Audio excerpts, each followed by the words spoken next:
Hello everyone, welcome back to IGNOU exams.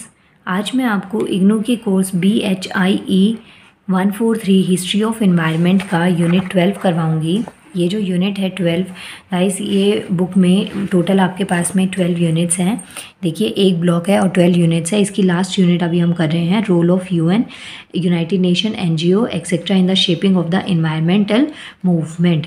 आज की जो वीडियो है बहुत ही ज़्यादा इंपॉर्टेंट है, क्योंकि इस यूनिट का सबसे ज़्यादा इंपॉर्टेंट पॉइंट आज मैं आपको करवाऊंगी।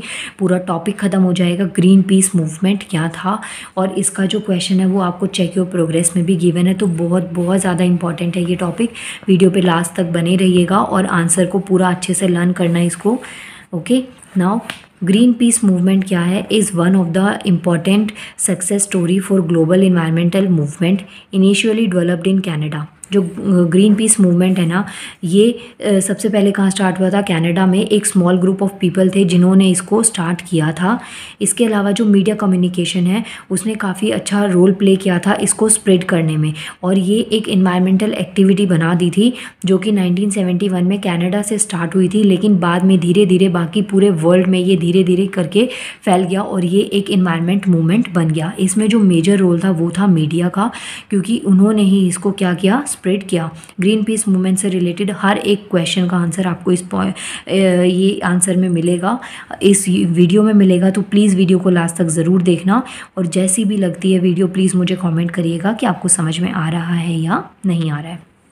तो गाइस, सबसे पहली चीज़ जो आप इसमें लिखेंगे ना, ग्रीन पीस मूवमेंट कब से स्टार्ट हुआ? कनाडा में 1971 में, और स्मॉल ग्रुप ऑफ पीपल ने ये स्टार्ट किया। उसके अलावा इनका जो इसको स्प्रेड किया गया ये था वहाँ की जो मीडिया कम्युनिकेशन थे उन्होंने। स्टार्टिंग भले इसकी कनाडा से हुई थी, लेकिन बाद में ये पूरी वर्ल्ड वाइड में फैल गया।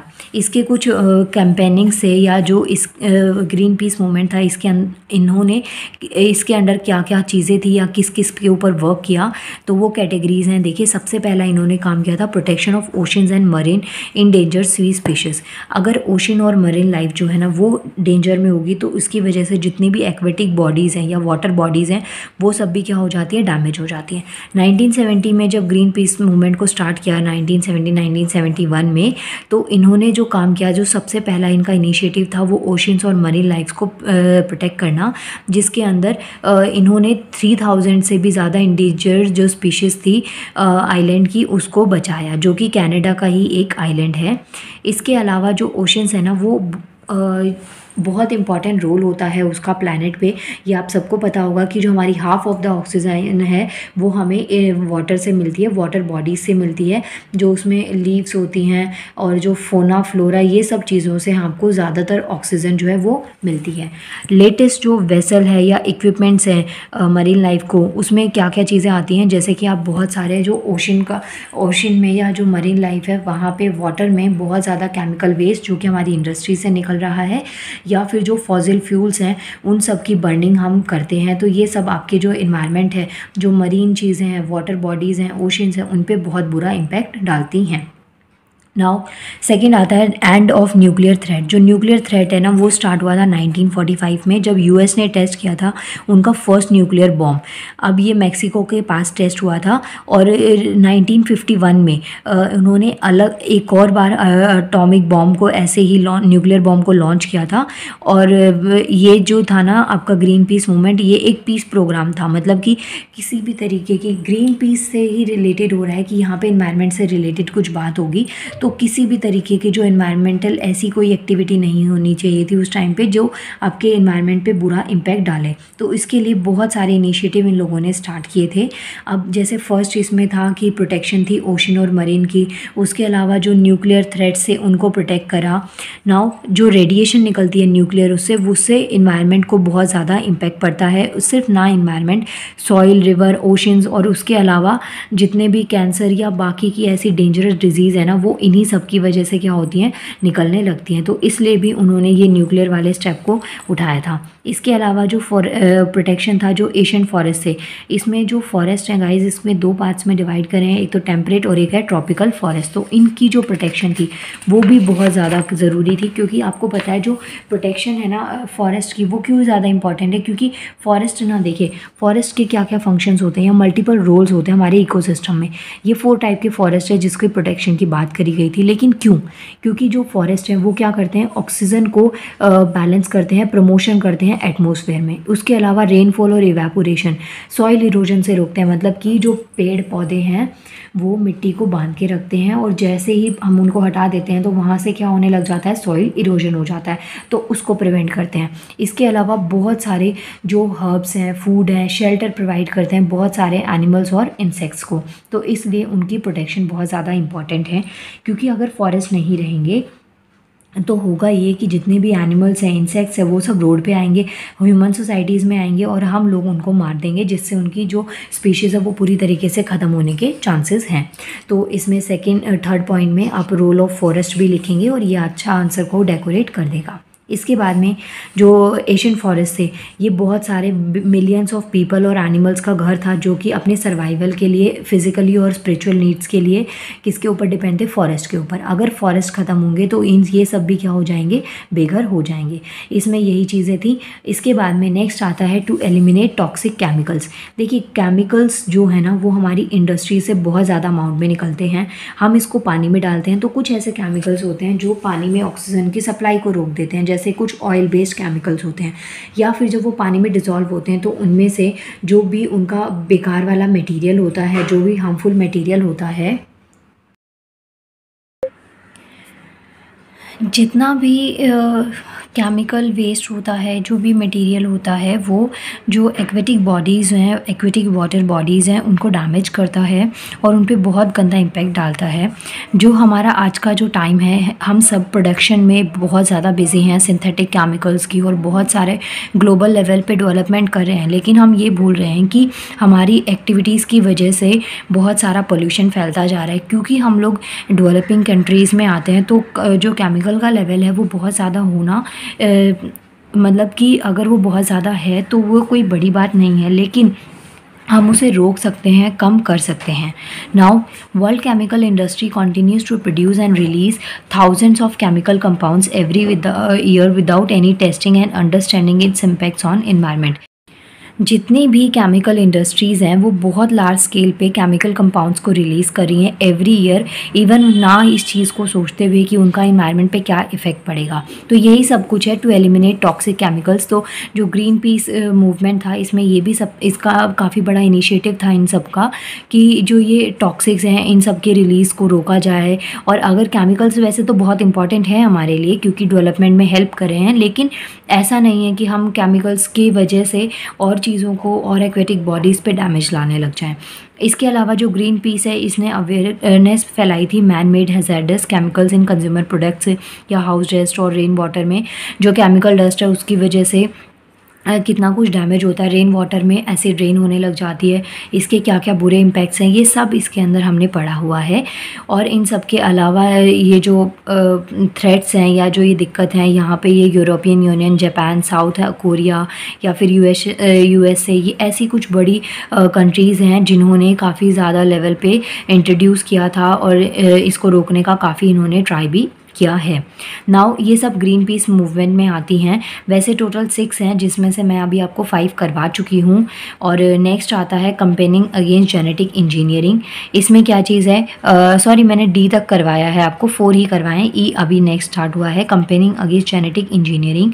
जेनेटिक इंजीनियरिंग ये थोड़ा सा complicated plus tough plus important इसलिए है क्योंकि गाइस जो अभी तक हमने जितने भी पढ़े हैं ना ग्रीन पीस मूवमेंट, वो सब वर्ड से या हेडिंग से आपको समझ में आ रहे होंगे। लेकिन इसमें क्या है, जेनेटिक इंजीनियरिंग में इसमें होता है जितनी भी लिविंग थिंग्स होती हैं उनमें किसी तरीके का जेनेटिक डेवलपमेंट करवाना। For example scientist to create plants, animals, micro organism by manipulating genome that does not occurs naturally. मतलब कुछ ऐसे जीनोम्स हैं जो कि नेचर में एग्जिस्ट नहीं करते, उनको केमिकल लेवल पे मैन मेड उनको तरीके से बनाया जाता है, और उसके बाद में इनमें प्लांट्स में, एनिमल्स में और कुछ माइक्रो ऑर्गेनिजम्स हैं जिनके अंदर उनको इंजेक्ट करवाया जाता है। और ये चीज़ें डायरेक्टली और इनडायरेक्टली हमारी हेल्थ पे बहुत बुरा इम्पैक्ट डालती हैं। इन सब में ये सब चीज़ें इंपॉर्टेंट है कि जो जेनेटिकली मॉडिफाइड ऑर्गेनिजम्स हैं 99% ये हमारे लिए हार्मफुल होते हैं। लेकिन कुछ अच्छे इनिशिएटिव भी हम इसमें उठाते हैं कि जैसे आज की डेट में जेनेटिकली मॉडिफाइड राइस की बात चल रही है, जिसमें जो लोग ज़्यादातर राइस के ऊपर डिपेंड रहते हैं उनमें बहुत सारे प्रोटीन्स और लिपिड्स को एक्स्ट्रा ऐड कर दिया जाए। इसके अलावा this also lets future generation to an uncontrollable genetic development which is harmful for following reasons. तो कुछ ऐसे रीजंस दे रखे हैं जिसकी वजह से जो ये जेनेटिकली मॉडिफाइड जनरेशन है या फिर कुछ ऐसे कैंपेनिंग है ये बहुत ज़्यादा हार्मफुल हैं। सो इसमें देखिए कुछ के 2 आपको दे रखे हैं। जेनेटिकली मॉडिफाइड ऑर्गेनिज्म जो है ना उनको रिकॉल नहीं किया जा सकता। अगर एक बार उसको इन्वायरमेंट में रिलीज़ कर दिया तो फिर वो डैमेज करके ही आएगा, अगर वो डैमेज कर सकता है तो, और अगर वो इन्वायरमेंट के लिए अच्छा है, बेस्ट है, तो फिर उसमें कोई दिक्कत नहीं है। उसके अलावा जो पब्लिक है वो डिनाई कर सकती है right to know about genetic engineering and its complications occurring in food chain. तो अभी मैंने आपको ये चीज़ बताई कि प्लांट्स, एनिमल्स, इनमें इस चीज़ को जेनेटिकली मॉडिफाइड किया जाता है, तो ये हर तरीके से हमारे नेचर प्लस हमारी हेल्थ सबके लिए ही बहुत ज़्यादा हार्मफुल होता है। Now attempt towards safe and sustainable trade, जो कि हमारा सेफ और सस्टेनेबल ट्रेड है, ट्रेड का मतलब होता है व्यापार, उसकी तरफ स्टेप लेना, ये ग्रीन पीस मूवमेंट का सबसे बड़ा और मेजर डेवलपमेंट था। इसमें क्या क्या चीज़ें आती हैं?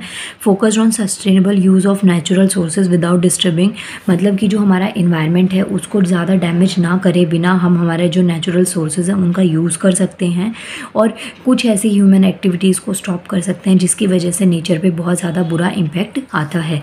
अभी तक गाइस मैंने जितना भी बोला उसमें से ये जो पैराग्राफ है, ये ग्रीन पीस का, ये 4-5 लाइन्स, ये सबसे ज़्यादा इंपॉर्टेंट है। जैसे Greenpeace is a popular non governmental environmental organization, operation in more than 40 countries and effective international coordination, headquarter in Amsterdam, Netherlands। और जो इनका स्लोगन था वो क्या था? To ensure the ability of the earth to nurture life in all its diversity. इट मीन्स कि जो ग्रीन सेफ मूवमेंट था ये बेसिकली जो हमारा इन्वायरमेंट है उसको प्रोटेक्ट करने के लिए और भी बहुत सारे उसमें अच्छे इनिशिएटिव लाने के लिए था। It works world wide with the prominent environmental issues, और ये पूरे जो प्रोमिनेंट वर्ल्ड वाइड लेवल पे ये वर्क करता है। For example safeguarding marine ocean life, ये फर्स्ट पॉइंट से आता है। एंटी न्यूक्लियर प्रोटेस्ट, ये सेकंड पॉइंट से आता है जिसमें जो न्यूक्लियर टेस्ट है उसको स्टॉप किया जाए। Third one is address issue such as global warming, Asian deforestation, commercial whaling and overfishing. ये सब आपके थर्ड और फोर्थ पॉइंट से आते हैं कि हम इन सब पॉइंट्स पे ध्यान रखें। सबसे पहले तो ओशन लाइफ को प्रोटेक्ट करना है, उसके अलावा जो न्यूक्लियर प्रोटेक्ट है उनके लिए, क्योंकि नेचर में जितने भी न्यूक्लियर्स वगैरह टेस्टिंग होती है या बॉम्ब वगैरह को टेस्ट किया जाता है तो उसका साइड इफ़ेक्ट हमारे नेचर पे देखने को मिलता है। ये पूरा सब कुछ जो मैंने आपको बताया ये काफ़ी अच्छा मटीरियल आपके पास में कलेक्ट हो सकता है ग्रीन पीस मूवमेंट पे, और ये एग्जाम में डेफिनेटली आने के पूरे चांसेस हैं। तो प्लीज़ इसको आप अच्छे से करिएगा। और ये जो क्वेश्चन है ना ये चेक योर प्रोग्रेस पे भी है। देखिए यहाँ पे आपका चेक योर प्रोग्रेस है जिसका फर्स्ट क्वेश्चन मैं ऑलरेडी करवा चुकी हूँ, पेज नंबर्स मैंने लिख दिए हैं। ये सेकंड वन है, इसमें चेक योर प्रोग्रेस में सेकंड क्वेश्चन है throw light on Greenpeace movement. तो ग्रीन पीस मूवमेंट की ये ABCDEF ये टोटल 5 मेजर हेडिंग्स थी जिसके अंदर मैंने कवर करवाए हैं टॉपिक्स, और ये पेज नंबर हैं। आप यहाँ से स्क्रीनशॉट लेके और इसको आगे कंटिन्यू कर सकते हैं। एक बार फिर भी मैं ये 5 पॉइंट्स एक बार बोल देती हूँ दोबारा से।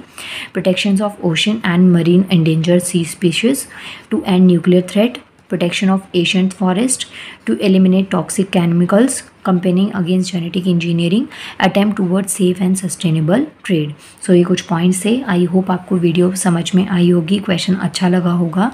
ग्रीन पीस मूवमेंट बहुत ज़्यादा इंपॉर्टेंट है, इस मूवमेंट को आप याद रखिएगा। और now good luck for your exams guys, और मिलते हैं नेक्स्ट वीडियो में जिसमें मैं चेक योर प्रोग्रेस का लास्ट क्वेश्चन करवाऊंगी और उसके अलावा कुछ मूवमेंट्स करवाऊंगी। देखिए ये कुछ मूवमेंट्स हैं जो मैंने अंडरलाइन करे हुए हैं, ये मैं नेक्स्ट वीडियो में कवर करवाऊंगी। ये वीडियो बहुत लेंथी हो गया है, एंड मिलते हैं नेक्स्ट वीडियो में। Thank you so much.